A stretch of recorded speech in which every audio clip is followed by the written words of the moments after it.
समाज में अक्सर ऐसे लोग फलते फूलते देखे गए हैं जो बुरे कर्म करते हैं। अच्छे कर्म करने वाले लोग अक्सर अपना जीवन दुख, चिंता और अभाव में जीते देखे गए हैं। तो ऐसा क्यों होता है? क्यों अच्छे कर्म करने वाले को अच्छा फल प्राप्त नहीं होता है और इसके विपरीत बुरे कर्म करने वाले किस प्रकार अपने जीवन में संपन्नता, खुशी, पैसा और सुख और ऐश्वर्य भोग पाते हैं? आपके मन में सारे उठे हुए सवालों के जवाब आपको इस बोध कहानी में मिलेंगे। कहानी छोटी सी है, मगर मन के सभी संशय, सभी शक, सभी संदेह दूर करने वाली है। प्राचीन समय की बात है।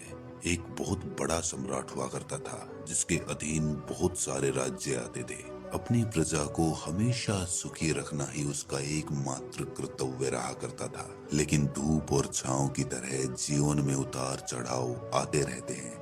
हमेशा इंसान को वो हासिल नहीं होता जो वो सोचता है। कई बार परिस्थितियां विपरीत हो जाती हैं और ऐसी ही परिस्थितियां उस सम्राट के सामने खड़ी हो गई थी। इतने वर्षों से जो प्रजा अपने धर्म का पालन करते हुए आ रही थी, अब वही प्रजा बागी हो गई थी। प्रजा में लूट, चोरी, डकैती और नफरत बढ़ने लगी थी और इसी वजह से उसके राज्य में अशांति फैलने लगी थी। सम्राट दिन रात चिंतित रहने लगा। उसे समझ में नहीं आता था कि वो अपनी प्रजा को किस प्रकार का उपदेश दे, किस प्रकार उन्हें समझाए कि मेहनत करने से ही जीवन में असली खुशी आती है। चोरी करना, डकैती करना, दूसरों से घूस लेना, रिश्वतखोरी या फिर दूसरों का हक मारना, ये सब बुरे कर्म होते हैं और इनका नतीजा भी बुरा ही होता है। लेकिन सम्राट तो ये बात समझ रहा था और जब वो अपनी प्रजा को ये बात समझाने की कोशिश करता तो उसकी प्रजा उसकी बात को समझ ही नहीं पाती थी। जब भी वो अपनी प्रजा को समझाने की कोशिश करता तभी उस प्रजा में से कोई ना कोई इंसान ऐसा सवाल पूछ लेता जिसका जवाब, जिसका उत्तर उस सम्राट के पास था ही नहीं। आखिरकार बहुत सोच विचार करने के बाद भी जब सम्राट को इस प्रश्न का कोई उत्तर नहीं मिला तो उसने अपने राज दरबार में सभी विद्वानों की, सभी मंत्रिमंडल की एक सभा बुलाई और इस प्रश्न को सभी के सामने रखा और सबसे इसका उत्तर पाने की आशा जताई और कहा कि अगर कोई विद्वान इस प्रश्न का उत्तर दे सकता है तो मैं अपनी प्रजा में खुशहाली पहले की तरह वापस ला सकता हूँ। इसीलिए जो भी विद्वान या जो भी मंत्री इस प्रश्न का सही जवाब देगा, मैं उसे 10,000 सोने की मुद्राएं अपनी तरफ से भेंट करूंगा। सभी ने कौतूहल के साथ वो प्रश्न सम्राट से पूछा तो सम्राट ने सभी को बताया कि प्रश्न बड़ा सीधा सा है कि बुरे कर्म करने वाले को बुरा फल प्राप्त क्यों नहीं होता है। मेरी प्रजा मुझसे यही जानना चाहती है कि अगर डकैती, चोरी, घूसखोरी या फिर दूसरों का हक मारना बुरा कर्म है तो ऐसे लोग अच्छा जीवन क्यों जीते हैं, और जो लोग कोई भी बुरा कर्म नहीं करते वो जीवन में इतनी परेशानी क्यों झेलते हैं। सम्राट ने सभी से याचना की कि मैं कोई ऐसा उत्तर चाहता हूँ ताकि अपनी प्रजा के बीच पहले की तरह व्यवस्था कायम कर सकूं, उन्हें सही धर्म का मार्ग दिखला सकूं, उनके सामने साबित कर सकूं कि बुरा कर्म करने का नतीजा बुरा ही होता है। लेकिन मेरे पास इसका कोई ऐसा तर्क नहीं है जो मैं उन्हें दे सकूं और इसीलिए मेरी प्रजा के ज्यादातर युवा मेहनत करने की जगह चोरी, डकैती या फिर इसी तरह के दूसरे बुरे कर्मों में फंसे हुए हैं। मैं उनको बाहर निकालना चाहता हूँ, अपने राज्य में फिर से शांति कायम करना चाहता हूँ। कोई भी विद्वान जो अपने तर्क से मुझे संतुष्ट कर देगा, मैं उसका बहुत बड़ा आभारी रहूंगा। उसके इस उत्तर के लिए मैं और मेरे राज्य की सारी प्रजा हमेशा जीवन पर्यंत उसके कृतज्ञ रहेंगे। इसका उत्तर देते हुए एक मंत्री ने सभा में खड़े होकर सबको संबोधित करते हुए कहा कि राजन, हो सकता है कि कर्म का फल अभी प्राप्त ना हो, लेकिन आने वाले समय में उस कर्म का फल अवश्य मिलता है। हो सकता है उसने जवानी में बुरे कर्म किए हों, लेकिन बुढ़ापे में उसको उसका फल भोगना पड़ेगा।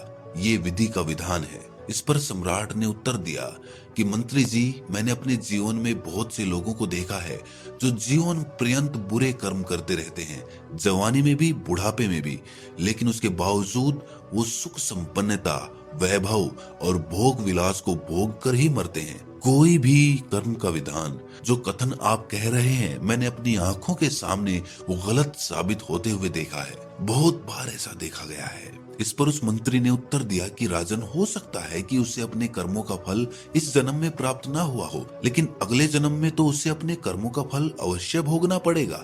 इसीलिए हम देखते हैं कि कुछ लोग जन्म से ही हमेशा दुख में रहते हैं। शारीरिक दुख, मानसिक दुख, ऐसे दुख कुछ लोगों के साथ जन्म से ही जुड़े होते हैं। भला ऐसे लोगों ने क्या बुरा कर्म किया है? कुछ लोग जन्म से ही अंधे पैदा हो जाते हैं, कुछ लोग अपंग हो जाते हैं। तो इस जन्म में ऐसे लोगों ने क्या बुरा कर्म किया है जो उन्हें ये फल भोगना पड़ा? इस बात का उत्तर देते हुए सम्राट ने कहा कि मंत्री जी, बहुत से लोग दुनिया में ऐसे हैं जो अगले जन्म पर विश्वास ही नहीं करते। तो क्या ऐसे लोगों को कर्मों पर विश्वास ही नहीं करना चाहिए? क्या उनके लिए कर्मों के कोई मायने नहीं है? अगर इस जन्म में ही कर्मों का फल प्रामाणिक रूप से सबके सामने मिले, तब तो लोगों का विश्वास कर्म के सिद्धांत पर कायम हो। लेकिन अगर उनके सामने जीते जी उस कर्म का फल आए ही ना, तो भला लोग कर्म के सिद्धांत को मानेंगे ही क्यों? और मुझे तो अपनी प्रजा को समझाना है। भला मैं अपनी प्रजा को ये तर्क देकर किस प्रकार समझा पाऊंगा? प्रजा में तो हर तरह के लोग उपस्थित होंगे जो अगले जन्म को मानते भी होंगे, लेकिन अधिकतर लोग ऐसे भी हो सकते हैं जो अगले जन्म में विश्वास ही नहीं रखते। भला उन लोगों को मैं कैसे संतुष्ट कर पाऊंगा? सम्राट का ये उत्तर सुनकर एक और विद्वान सभा में खड़ा होकर उत्तर देता है कि राजन, हो सकता है कि एक बुरा कर्म करने वाला मनुष्य जीवन पर्यंत सुख से रहे, लेकिन उसकी आने वाली संतान तो उसके कर्मों का फल भोगेगी। जो कर्म उसके पिता ने किए होंगे, उसका फल उसकी संतान जरूर भोगती है, अवश्य भोगती है। ये उत्तर सुनकर सम्राट को हंसी आ गई। उन्होंने कहा कि ये विद्वानों की सभा है, जरा सोच कर बोलिए। अगर एक इंसान कर्म कर रहा है, अगर एक मनुष्य खुद के कर्म संचित कर रहा है, तो भला ऐसा कैसे हो सकता है कि कोई दूसरा उसके कर्म का फल भोगे? एक तरफ तो हम कहते हैं कि मनुष्य इस जीवन में अकेला आता है और अकेला ही जाता है। ना मनुष्य किसी का पुत्र है, ना किसी का बेटा है, ना किसी का पति है। बस वो एक चरित्र निभा रहा होता है जीवन में। अगर हम इस सिद्धांत को मानते हैं, तो ऐसा कैसे हो सकता है कि एक पिता के द्वारा किए हुए बुरे कर्मों का फल उसका बेटा ही क्यों भोगेगा?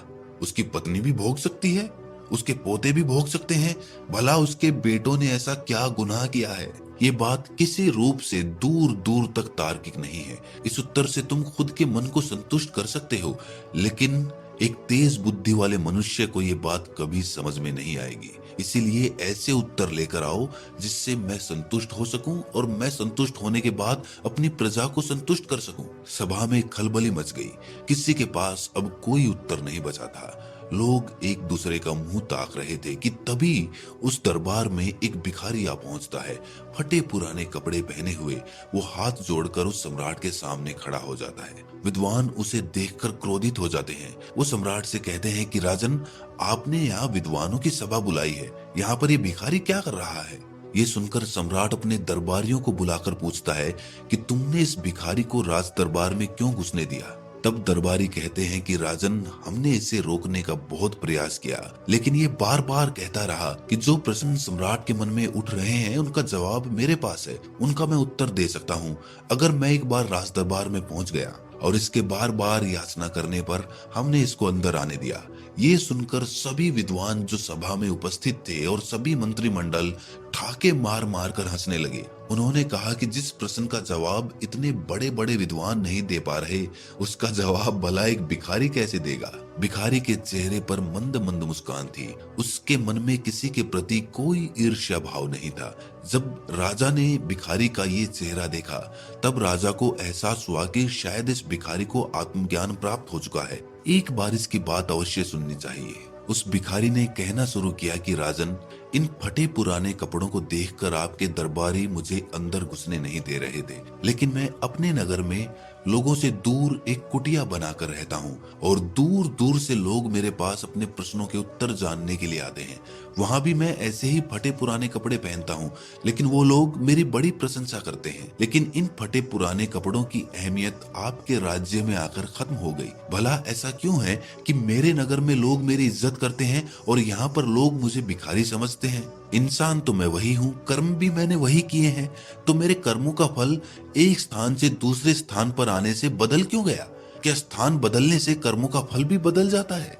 बड़ा ही अद्भुत सवाल था। सभी विद्वान अवाक रह गए क्योंकि किसी के पास कोई उत्तर नहीं था। सम्राट ने सभी विद्वानों की तरफ देखा। लेकिन सबके चेहरे मुरझाए हुए थे। सम्राट ने उस भिखारी से ही पूछा कि महाशय जी, आप ही बताइए कि क्या स्थान बदलने से कर्मों का फल बदल जाता है। इस पर उस भिखारी ने कहा कि राजन, अगर स्थान बदलने से कर्मों का फल बदल जाता है तो फिर तो कर्मों का विधान, कर्मों का सिद्धांत एकदम गलत साबित हो जाता है। सिद्धांत का असली मतलब यही होता है कि जिस पर स्थान और समय का कोई प्रभाव ना पड़े।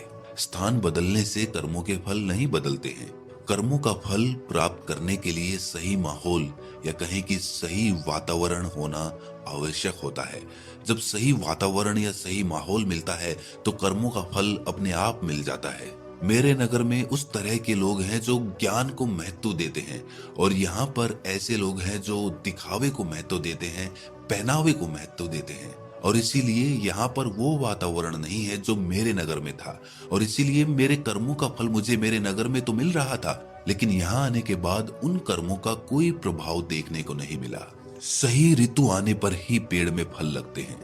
सम्राट को भिखारी की बात कुछ कुछ समझ में आने लगी थी, और वो पूर्णतः उस बात को समझने के लिए उस भिखारी से कहता है कि महाशय जी, आप बड़े ही विद्वान मालूम पड़ते हैं। मैं आपकी बात का आशय कुछ कुछ तो समझ रहा हूँ, लेकिन पूर्णतः समझने के लिए आपको उदाहरण के माध्यम से मुझे समझाना होगा। अपनी बात को पूरी तरह से आपको स्पष्ट करना होगा, तभी सब लोग यहाँ पर आपकी बात को पूर्णतः समझ पाएंगे। वो भिखारी कहता है कि राजन, मान लो तुमने एक पौधा लगाया, उसमें अच्छा पानी दिया, अच्छी खाद दी, लेकिन उसके बावजूद उसमें फल नहीं लग रहे, तो क्या इसमें तुम्हारे कर्मों की कोई कमी है? तुम तो अपने कर्म कर रहे हो, लेकिन उसमें फल फिर भी नहीं लग रहे। इसका क्या कारण हो सकता है? इसका कारण सिर्फ यही होता है कि तुमने तो अपना कर्म कर दिया। अब वो पौधा पेड़ बनेगा और सही ऋतु आने पर ही वो फल देगा। वो ऋतु उस पेड़ के लिए माहौल है, वातावरण है। जब सही वातावरण उसे मिलेगा तो अपने आप उसमें फल लगने लगेंगे। लेकिन वो ऋतु आने से पहले ही तुम सोचने लगो कि मेरे कर्मों का फल तो मुझे मिला ही नहीं, और तुम निराश हो जाओ, तो इसमें तुम्हारी कमी है, क्योंकि सही वातावरण अभी मिला नहीं है। सही वातावरण, सही माहौल, यानी कि सही ऋतु आने पर उसमें फल भी लगे। एक व्यापारी जितना मुनाफा आपके नगर में सामान बेचकर कमाता है, हो सकता है किसी गांव या किसी पिछड़े इलाके में जाकर वो उतना मुनाफा ना कमा पाए। आदमी तो वही है, कर्म भी वही है, तो फल भी उसे वैसा ही प्राप्त होना चाहिए था। जगह बदलने से माहौल और वातावरण का फर्क पड़ता है। सम्राट ने भिखारी से प्रश्न किया कि महाशय जी, एक बात बताइए, कर्मों का उचित फल प्राप्त करने के लिए वो वातावरण किस प्रकार से तैयार किया जाए? क्या हमारे वश में होता है कि हम वो वातावरण तैयार कर पाएं, वो माहौल पैदा कर पाएं? इस पर वो भिखारी कहता है कि राजन, तुम्हारे राज्य में बुरे कर्म करने वाले अच्छा फल प्राप्त कर रहे हैं, वो तरक्की कर रहे हैं, संपन्नता में अपना जीवन जी रहे हैं, और अच्छे कर्म करने वाले लोग दुखी हैं, बुरे कर्म करने वाले लोगों के द्वारा सताए जा रहे हैं। ये वातावरण, ये माहौल किसने पैदा किया? इसके पीछे जिम्मेदार कौन है? इसके पीछे राजन तुम्हारी व्यवस्था ही जिम्मेदार है। तुम्हारे अधिकारी अगर बुरे कर्म करने वालों को उचित सजा देते तो शायद ये माहौल, ये वातावरण कभी पैदा नहीं होता। लेकिन तुम्हारे मंत्रिमंडल में ही ऐसे लोग छुपे हुए हैं जो ऐसे माहौल को बढ़ावा देते हैं। रिश्वतखोरी, घूसखोरी, धोखाधड़ी, ये सब तुम्हारी नाक के नीचे चल रही है, और इसका जवाब तुम बाहर ढूंढ रहे हो, और तुम पूछ रहे हो कि ये माहौल कैसे बदलेगा। अरे तुम्हारे हाथ में ही तो है ये माहौल बदलना। अपने मंत्रिमंडल में ऐसे लोगों को सम्मिलित करो जो ईमानदार हो, जो अच्छे कर्मों का महत्व जानते हो। अगर तुम ये माहौल नहीं बदलोगे तो प्रकृति खुद बदल देगी, क्योंकि जब भी अधर्म अपनी अति पर चला जाता है तो धर्म फिर से स्थापित किया जाता है। जब नदी में जल स्तर बहुत ज्यादा बढ़ जाता है तो नदी का पानी छिलकने लगता है, नदी में बाढ़ आ जाती है, और तब नदी अपना एक नया रास्ता बनाती है जिस पर वो आने वाले अनंत सालों तक बहती रहती है। उसी प्रकार जब अधर्म बहुत ज्यादा बढ़ जाता है तब धर्म को फिर से स्थापित होना पड़ता है। चाहो तो तुम इस माहौल को पहले ही बदल दो, वरना तो तुम्हारी प्रजा अपने आप बदल देगी। वो तुम्हारे खिलाफ क्रांति कर देगी और तुम्हें इस राजगद्दी से उतारकर किसी ऐसे सम्राट को बिठाएगी जो ईमानदार होगा, जो कर्मों के महत्व को जानता होगा, जो अपनी प्रजा में सुख शांति की फिर से व्यवस्था कर पाएगा। क्योंकि बदलाव प्रकृति का नियम है। अगर तुम अपने काम करने के तरीके में, अपने कर्म करने के तरीके में बदलाव नहीं करोगे तो लोग करेंगे, ये प्रकृति करेगी, और बदलाव होकर रहेगा। सम्राट को अपने सभी प्रश्नों के उत्तर संतुष्टि भरे मिल चुके थे। अब उसे समझ आ चुका था कि उसे अपने राज्य में क्या बदलाव करने हैं। सम्राट ने उस भिखारी को अपने मंत्रिमंडल में शामिल कर लिया और अपने राज्य में उचित व्यवस्था बनानी शुरू कर दी। तो दोस्तों, कैसी लगी ये कहानी आपको? कमेंट सेक्शन में जरूर बताना, और अच्छी लगी हो तो इस चैनल को सब्सक्राइब करके नोटिफिकेशन बेल को जरूर प्रेस कर देना। तो मिलते हैं अगली कहानी में, तब तक के लिए अपना ख्याल रखें।